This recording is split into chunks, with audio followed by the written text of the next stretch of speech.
Pour le processus, ça a été une approche participative. Ça a été une approche participative et itérative, donc qui a été ponctuée par beaucoup d'échanges avec le comité de pilotage élargi à des experts, donc indépendants et des enseignants de l'université, donc qui ont permis un peu d'asseoir la stratégie, donc pour faire la collecte sur le terrain. Donc pour la collecte sur le terrain également, on a fait un échantillonnage qui couvre donc 7 régions sur les 14 que compte le Sénégal. Nous avons mobilisé une vingtaine d'enquêteurs donc pour travailler aussi bien avec les acteurs non étatiques, les structures instituts de formation, les services déconcentrés de l'État et les administrations au niveau décentralisé. Et à ce niveau, permettez-moi de remercier tous les préfets, sous-préfets donc des régions ciblées, donc qui ont appuyé donc à l'identification des acteurs non étatiques, parce que vous n'êtes pas sans savoir que il y a beaucoup d'organisations qui ne sont plus opérationnelles. Et c'est une fois sur le terrain qu'on s'est rendu compte de la non-fonctionnalité de ces organisations. Et il a fallu l'appui de ces autorités de l'État pour nous permettre d'identifier des organisations qui peuvent être ciblées dans le cadre de ce plan de formation. Permettez-moi de vous dire que le GERAD est un laboratoire de Ethos, donc l'école doctorale Ethos. Également, il y a des étudiants en master qui sont au niveau du GERAD, qui font leur stage. Et certains étudiants ont pu utiliser les données, la base de données de ces enquêtes, pour préparer leur mémoire de master.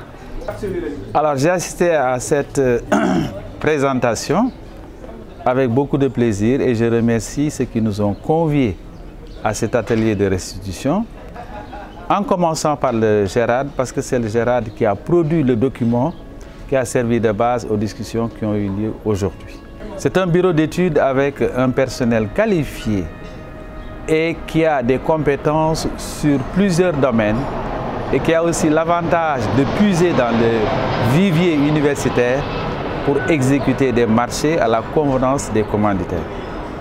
Et je crois que l'équipe pluridisciplinaire dont dispose le GERAD a permis de sortir un document de qualité que ceux qui étaient à cet atelier-là ont apprécié à sa juste valeur. Il faut reconnaître que le cabinet a fait un travail très intéressant qui a été conduit par le comité de pilotage qui a accompagné tout le processus depuis la note de cadrage jusqu'aux différentes étapes de validation. Et des personnes ressources d'éminents universitaires ont été associées à ce processus. Donc ça a été dans tout le processus des rencontres de haut niveau qui nous ont permis d'avoir un produit, un très bon produit. Donc c'est le moment pour moi de féliciter le cabinet GERAD pour le travail excellent qui a été abattu et pour leur esprit d'ouverture. Le projet d'accompagnement des initiatives citoyennes de la société civile a commandité cette étude-là, conduite par le cabinet GERAD, pour définir un plan de formation pérenne qui doit être mis à la disposition de la société civile sénégalaise. Ce plan de formation a identifié les besoins en formation. L'étude a fait la cartographie des institutions et instituts de formation et a proposé une stratégie de formation assortie d'un plan opérationnel avec un budget ainsi que des indicateurs.